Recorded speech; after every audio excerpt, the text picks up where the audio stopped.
দেখছেন কলকাতা টিভির সঙ্গে রয়েছে আমি দশমিনা। শুরু করছি আরো বারো। বাংলাদেশে বিরাট জয় বিএনপির। বাংলাদেশে ক্ষমতায় বিএনপি। দেশের পরবর্তী প্রধানমন্ত্রী হওয়ার পথে আর কোনো বাধা রইল না তারেক রহমানের। ঐতিহাসিক সংসদ নির্বাচনে বাংলাদেশ জাতীয়তাবাদী দল বিএনপি নিরঙ্কুশ জয় নিশ্চিত। প্রায় 2 দশক পর বাংলাদেশের সরকারে শাসক দলের পরিবর্তন হচ্ছে। প্রায় 3.5 দশক পর বাংলাদেশের প্রধানমন্ত্রীর কুর্সিতে বসবেন একজন পুরুষ। 299টি মোট আসন এবং আসনের মধ্যে 2/3 বেশি আসনে ধারণের শীর্ষের প্রার্থীরা জয়ী। 2টি আসন থেকে প্রতিদ্বন্দ্বিতা করেছেন বিএনপির সভাপতি তারেক রহমান। 2টি আসনেই তিনি জয় পেয়েছেন। তবে সংসদে বিরোধী দলের আসনে বসছে জামাত। ঢাকা 17টির আসনে তারেক রহমান 72,699টি ভোট পেয়েছেন তিনি। তার নিকটতম প্রতিদ্বন্দ্বী জামাতের প্রার্থী খালিদুজ্জামান পেয়েছেন 68,300টি ভোট। প্রতিদ্বন্দ্বী প্রার্থীর চেয়েও 4,399টি ভোটের ব্যবধানে জয়ী হয়েছেন তারেক রহমান।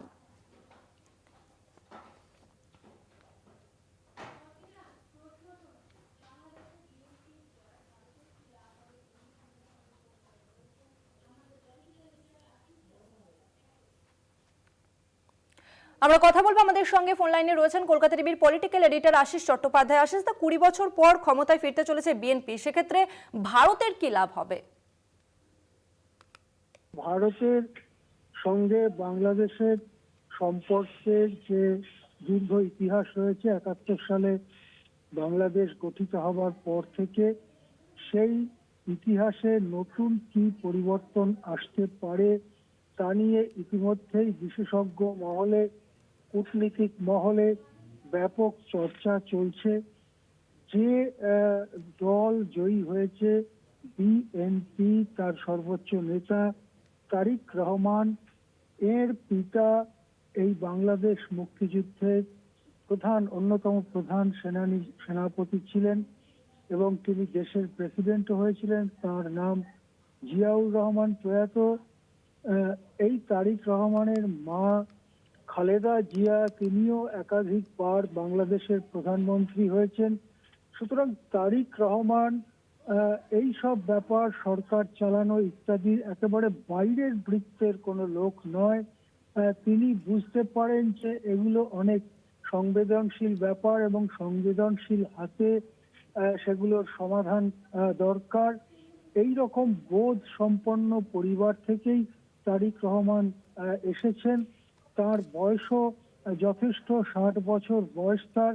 সুতরাং তিনি একেবারে অল্প বয়সী কোনো ছেলে নন যে তিনি যা খুশি তাই করতে শুরু করবেন। তার বুদ্ধি বৃত্তি ইতিমধ্যেই ম্যাচিউরিটি লাভ করেছে। সুতরাং ভারত আশা করতে পারে যে বাংলাদেশ একটা যথেষ্ট দায়িত্বপূর্ণ ভূমিকা নেবে ভারত বাংলাদেশ সম্পর্কের ক্ষেত্রে। আমরা জানি যে ভারত এবং বাংলাদেশের একটা বিরাট আন্তর্জাতিক সীমানা রয়েছে, সেটা 4100 কিলোমিটার দীর্ঘ। এই দীর্ঘ সীমানার অনেকটা অংশে কাঁটাতারের বেড়া দেয়া হলেও অনেকটা অংশ জঙ্গল, নদী নালা পরিব্যাপ্ত। সেখানে ঠিক ওই রকম বেড়া দেয়া সম্ভব নয় বলেই অনেক বিশেষজ্ঞরা মনে করেন। সেই জন্য এটাকে পোরাস বর্ডার বলা হয়, অর্থাৎ মাঝে মাঝে ফুটো আছে এইরকম একটি সিল্ড বর্ডার। এবং বাংলাদেশ থেকে ভারতে আসা অনুপ্রবেশ ইত্যাদি নানা বিষয় নিয়ে এদেশের রাজনীতিও অনেক সময় গরম থাকে। সুতরাং বাংলাদেশে কি হচ্ছে না হচ্ছে তার সরাসরি প্রতিফলন ভারতে পড়ে। ভারতে বারবার অভিযোগ উঠছে যে প্রচুর পরিমাণে অনুপ্রবেশ হচ্ছে বাংলাদেশ থেকে। এই সব ব্যাপারে ভারত সরকার, বিশেষ করে ভারতের কেন্দ্রীয় সরকার, তাদের যে উদ্বেগ বা তাদের যে বক্তব্য তা সম্পর্কে নতুন সরকার ঠিক কি মনোভাব নেয় সেটা এক নম্বর বিষয় যেটা লক্ষ্য করার। কেননা এটাই ভারতীয় রাজনীতিতে এখন অন্যতম বড় বিষয় হয়ে উঠেছে। বিশেষ করে পশ্চিমবঙ্গে বিধানসভা নির্বাচনের আগে এটাকে মূল বিষয় করতে চলেছে বিজেপি। তৃতীয় আরেকটি বিষয় হচ্ছে শেখ হাসিনা যতদিন প্রধানমন্ত্রী ছিলেন তার সাথে ভারতের সম্পর্ক ছিল বেশ ঘনিষ্ঠ। বিশেষ করে বাংলাদেশের যে মুক্তিযুদ্ধ, 1971 সালের মুক্তিযুদ্ধ, সেই মুক্তিযুদ্ধে ভারতের যে ভূমিকা, তৎকালীন প্রধানমন্ত্রী ইন্দিরা গান্ধীর যে ভূমিকা, তাকে বারবার কৃতজ্ঞতার সঙ্গে স্মরণ করতেন শেখ হাসিনা। মুজিবুর রহমান এবং পরিবারের অধিকাংশকে নির্মমভাবে হত্যা করার পরে, বেশ কয়েক বছর পরে হাসিনা বাংলাদেশে প্রধানমন্ত্রী হয়েছিলেন। বাংলাদেশে যদি আওয়ামী লীগ থাকতো এবং আওয়ামী লীগের নেতৃত্বে সরকার হতো, তাহলে হয়তো ভারতের পক্ষে এত কিছু চিন্তা ভাবনা করার দরকার হতো না। কিন্তু বিএনপি আওয়ামী লীগের বিরুদ্ধে ছিল, বিএনপি আওয়ামী লীগের বিরুদ্ধে ছিল, এবং এই তারেক রহমানকেও আওয়ামী লীগ সরকার বহু মামলা মোকদ্দমায় জড়িয়ে দিয়েছিল। তার মধ্যে দুর্নীতি, কালো টাকা সাদা করা থেকে শুরু করে নানান অভিযোগ তার বিরুদ্ধে আনা হয়েছিল, এবং তিনি বহু বছর দেশের বাইরে কাটিয়েছেন, প্রবাসী জীবন কাটিয়েছেন এই মামলা মোকদ্দমার থেকে মানে ছাড় পেতে বা মামলা মোকদ্দমার থেকে মুক্তি পেতে চেষ্টা চালিয়ে গেছেন। কিন্তু আওয়ামী লীগের সরকার সেরকম কিছু করেনি। সেই সময় বিএনপি বারবার বলতো আওয়ামী লীগকে চালায় আসলে ভারত। এই কথা বারবার বিএনপি যারা এখন জিতেছে তারা বলতো। এমনকি এই সদ্যপ্রয়াত তারেক রহমানের মা খালেদা জিয়া, তিনিও একথা বারবার বলতেন। কিন্তু এটা ঘটনা যে শেখ হাসিনা বা আওয়ামী লীগ ভারতের সঙ্গে বন্ধুত্বের রাস্তা ছেড়ে দেয়নি। তারপরে যখন গত বছরে 2024 জুলাই আগস্ট নাগাদ ওই ঘটনা ঘটে এবং হাসিনাকে চলে আসতে হয় বাংলাদেশ ছেড়ে, তিনি ভারতে আশ্রয় নেন, তারপর যিনি ক্ষমতায় বসেছিলেন মোহাম্মদ ইউনূস, তার নীতিটা পুরোপুরি পাল্টে যায়। তার নীতিটার মূল কথা হচ্ছে চীনের ওপরে নির্ভরতা, পাকিস্তানের সঙ্গে বন্ধুত্ব বাড়ানো, এই রকম নীতি নিয়ে চলতে থাকেন।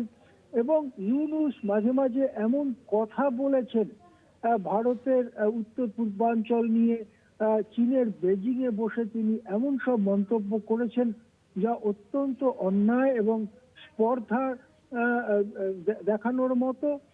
তিনি চীনকে বলেছেন আপনারা ব্যবসা করুন, ভারতের উত্তর পূর্বাঞ্চলের যে 7 সিস্টার্স সেখানে ব্যবসা করুন, সেই পণ্য চলাচল করবার জন্য আমরা আপনাদেরকে সমুদ্রের অ্যাক্সেস দেব।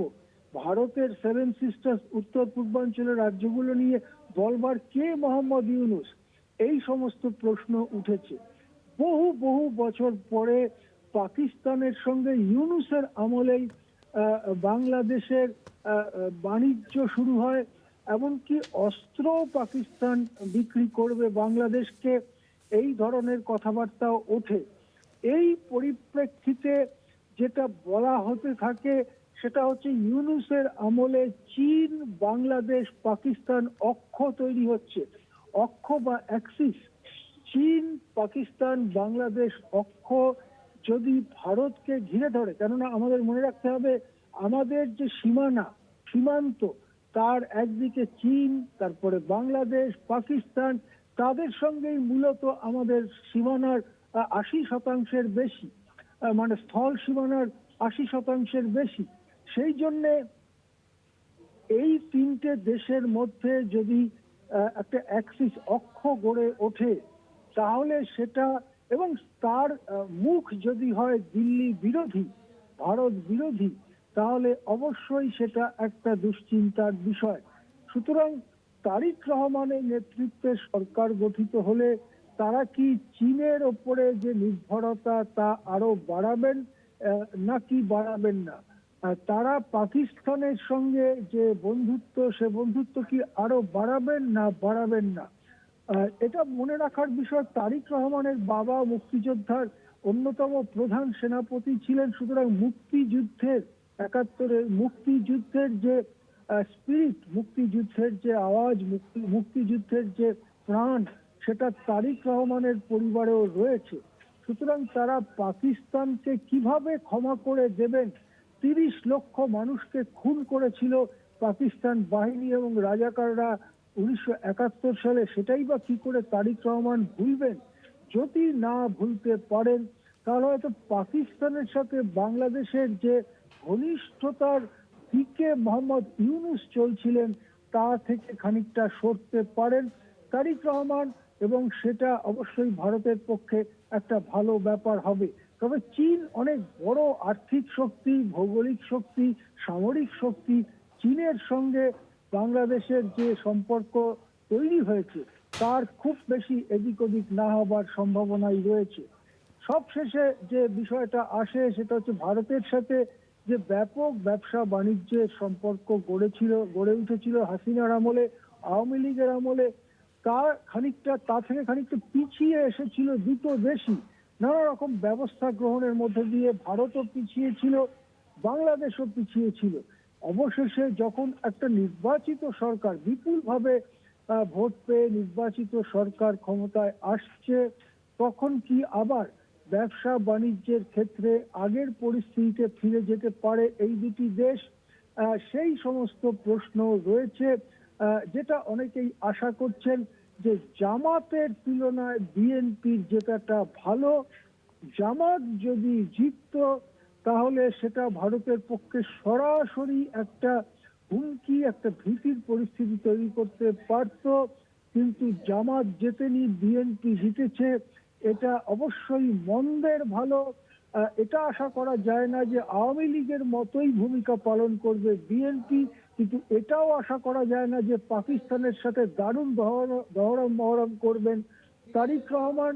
সুতরাং এই সমস্ত দিক থেকে এখন দিল্লির কূটনীতিকরা, দিল্লির বিদেশ মন্ত্রকের অফিসাররা বা কেন্দ্রীয় সরকার, তারা কতটা দক্ষতার পরিচয় দেন এই পরিস্থিতিকে নিজেদের পক্ষে আনবার জন্য, সেদিকে আমাদের নজর রাখতে হবে।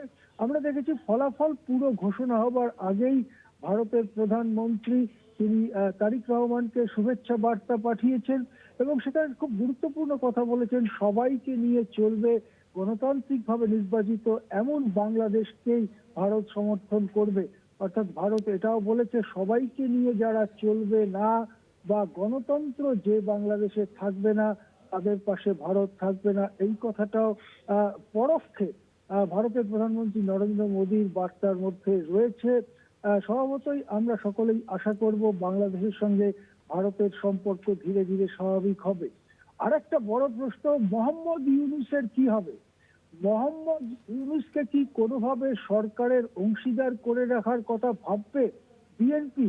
যদি ভাবে তাহলে সেটা কি এরকম চেহারা নেবে যে তারিক রহমান সরকারের প্রধান হলেন এবং একটি আনুষ্ঠানিক প্রেসিডেন্ট পদ বা এরকম কোনো পদ তৈরি করে সেখানে মোহাম্মদ ইউনূসকে রেখে দেওয়া হলো। মোহাম্মদ ইউনূসের একটা প্রভাব দেশ পরিচালনার ওপরে রয়ে গেল। এটাও কিন্তু একটা অজানা ফ্যাক্টর বা এক্স ফ্যাক্টর, যেটা আগামী কয়েকদিনে ধীরে ধীরে স্পষ্ট হবে। সুতরাং এখনো পরিস্থিতিটা অনেকটাই ধোঁয়াশার মধ্যে রয়েছে, সেটা আরো স্পষ্ট হলে এ সম্পর্কে আরো মন্তব্য করা যাবে। হ্যাঁ, ধন্যবাদ আশিস। আমাদের সঙ্গে ছিলেন কলকাতা টিভির পলিটিক্যাল এডিটর আশিস চট্টোপাধ্যায়।